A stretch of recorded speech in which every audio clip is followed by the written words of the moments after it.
मैं कभी नहीं मानता भूत होते हैं जब तक वो स्कूल दोबारा नहीं देखा। वो सरकारी स्कूल था शहर के बाहर, जंगल की सीमा पर। बचपन में पढ़ा था मैं वहाँ। आज आज़ादी के बाद से ही बंद पड़ा। कहते हैं रात के 12 बजे वहाँ घंटी बजती है, जबकि स्कूल में कोई नहीं होता। उसी दिन बारिश हो रही थी, बाइक खराब हुई और सामने वही पुराना स्कूल दिख गया। टूटी खिड़कियाँ, जंग लगा गेट और बॉर्डर पर अब भी लिखा था प्रवेश वर्जित। मैं बस 5 मिनट के लिए अंदर गया और वही मेरी सबसे बड़ी गलती थी। जैसे ही मैंने पहला कदम रखा, टक टक स्कूल की घंटी बजने लगी। मेरे रोंगटे खड़े हो गए। क्लासरूम नंबर 3 से बच्चों के पढ़ने की आवाज़ आ रही थी, एक साथ एक ही सुर में, लेकिन आवाज़ें बहुत धीमी, बहुत खोखली थी। मैंने झाँक कर देखा। बेंच पर बच्चे बैठे थे, सभी का सिर झुका हुआ, चेहरे दिख नहीं रहे थे। टीचर की कुर्सी खाली थी। ब्लैक बोर्ड पर लिखा था, आज कोई घर नहीं जाएगा।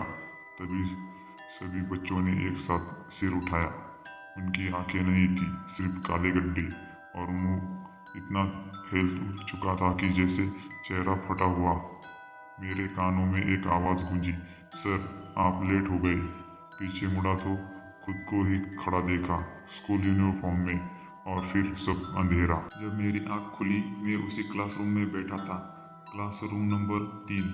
घड़ी दीवार पर टंगी थी, समय रुका हुआ था 11:59। मेरे सामने वही बच्चे बैठे थे। अब उनके सिर सीधे थे और उनकी गर्दनें अस्वाभाविक रूप से लंबी। उनके होंठ हिल रहे थे, लेकिन आवाज़ नहीं आ रही थी। फिर अचानक घड़ी में टिक आवाज़ हुई और 12 बज चुके थे, और उसी पर पूरा स्कूल सांस लेने लगा। हाँ, दीवार हिलने लगी, फर्श से किसी के नाखून खुरचने की आवाज़ आई, और ब्लैक बोर्ड पर खुद ब खुद लिखा जा रहा था, जो यहाँ आया वो अब बच्चा बनकर ही जाएगा। मेरी सांस अटक गई। तभी पीछे से किसी के मेरे कान में फुसफुसाया, सर आज आपकी क्लास है। मैं मुड़ा, वहाँ टीचर खड़ा था। यह जो कभी टीचर था, उसका आधा चेहरा जला हुआ था, आंखें बाहर निकली हुई और गर्दन 180 डिग्री मुड़ी हुई। उसके हाथ में रजिस्टर था। उसने नाम पुकारा। हर नाम के बाद क्लास में बैठा बच्चा चीखते हुए फर्श में समाया। जब उस मेरा नाम लिया, मैं चिल्लाया, भागा, दरवाज़ा खोला, लेकिन बाहर स्कूल नहीं था। वहाँ था एक लंबा कॉरिडोर जिसकी छत से लाशें लटक रही थी। उन सभी ने स्कूल यूनिफॉर्म पहनी थी, सबकी आंखें खुली थी, सब मुझे देख रहे थे, और सब एक साथ बोले, रिसेस नहीं हुआ सर। मेरे पैर जम गए। तभी घंटी बजी, लेकिन इस बार घंटी की आवाज़ नहीं थी, बच्चों की हड्डियाँ टूटने की आवाज़ थी। मैं गिर पड़ा और तभी मुझे एहसास हुआ, मेरे हाथ छोटे हो चुके थे, पैर जम चुके थे। मैं रोया, चिल्लाया, ब्लैक बोर्ड पर आखिरी लाइन लिखी, एक और बच्चा जुड़ गया।